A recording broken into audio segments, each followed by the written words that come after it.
Exodus chapter 28. Let Aaron your brother be brought to you from among the Israelites, with his sons Nadab and Abihu, Eleazar and Ithamar, so that they may serve me as priests. Make sacred garments for your brother Aaron, to give him dignity and honour.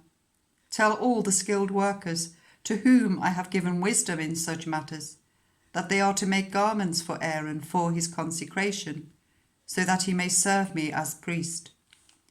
These are the garments they are to make: a breastpiece, an ephod, a robe, a woven tunic, a turban and a sash.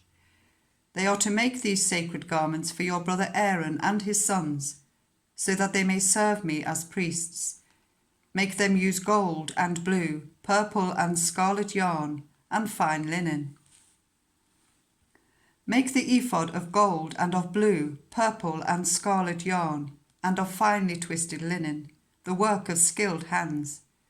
It is to have 2 shoulder pieces attached to 2 of its corners, so that it can be fastened. Its skillfully woven waistband is to be like it, of 1 piece with the ephod, and made with gold, and with blue, purple and scarlet yarn, and with finely twisted linen. Take 2 onyx stones, and engrave on them the names of the sons of Israel, in the order of their birth, 6 names on 1 stone, and the remaining 6 on the other. Engrave the names of the sons of Israel on the 2 stones, the way a gem cutter engraves a seal. Then mount the stones in gold filigree settings, and fasten them on the shoulder pieces of the ephod, as memorial stones for the sons of Israel. Aaron is to bear the names on his shoulders, as a memorial before the Lord. Make gold filigree settings and 2 braided chains of pure gold, like a rope, and attach the chains to the settings. Fashion a breastpiece for making decisions, the work of skilled hands. Make it like the ephod, of gold, and of blue, purple and scarlet yarn, and of finely twisted linen. It is to be square, a span long and a span wide, and folded double. Then mount 4 rows of precious stones on it. The first row shall be carnelian, chrysolite and beryl. The second row shall be turquoise, lapis lazuli and emerald. The third row shall be jacinth, agate and amethyst. The 4th row shall be topaz, onyx and jasper. Mount them in gold filigree settings. There are to be 12 stones, 1 for each of the names of the sons of Israel, each engraved like a seal with the name of 1 of the 12 tribes. For the breastpiece, make braided chains of pure gold like a rope. Make 2 gold rings for it, and fasten them to 2 corners of the breastpiece. Fasten the 2 gold chains to the rings at the corners of the breastpiece, and the other ends of the chains to the 2 settings, attaching them to the shoulder pieces of the ephod at the front. Make 2 gold rings and attach them to the other 2 corners of the breastpiece on the inside edge next to the ephod. Make 2 more gold rings and attach them to the bottom of the shoulder pieces on the front of the ephod, close to the seam just above the waistband of the ephod.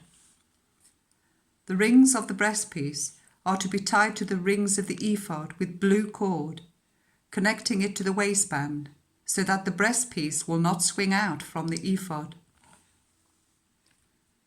Whenever Aaron enters the holy place, he will bear the names of the sons of Israel over his heart on the breastpiece of decision, as a continuing memorial before the Lord. Also put the Urim and the Thummim in the breastpiece, so they may be over Aaron's heart whenever he enters the presence of the Lord. Thus Aaron will always bear the means of making decisions for the Israelites over his heart before the Lord. Make the robe of the ephod entirely of blue cloth, with an opening for the head in its centre. There shall be a woven edge like a collar around this opening, so that it will not tear. Make pomegranates of blue, purple, and scarlet yarn around the hem of the robe, with gold bells between them. The gold bells and the pomegranates are to alternate round the hem of the robe. Aaron must wear it when he ministers. The sound of the bells will be heard when he enters the holy place before the Lord, and when he comes out, so that he will not die. Make a plate of pure gold, and engrave on it, as on a seal, Holy to the Lord. Fasten a blue cord to it, to attach it to the turban. It is to be on the front of the turban. It will be on Aaron's forehead, and he will bear the guilt involved in the sacred gifts the Israelites consecrate, whatever their gifts may be. It will be on Aaron's forehead continually, so that they will be acceptable to the Lord. Weave the tunic of fine linen, and make the turban of fine linen. The sash is to be the work of an embroiderer. Make tunics, sashes, and caps for Aaron's sons, to give them dignity and honour. After you put these clothes on your brother Aaron and his sons, anoint and ordain them, consecrate them, so they may serve me as priests.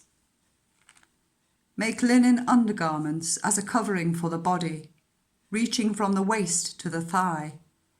Aaron and his sons must wear them whenever they enter the tent of meeting, or approach the altar to minister in the holy place, so that they will not incur guilt and die. This is to be a lasting ordinance for Aaron and his descendants.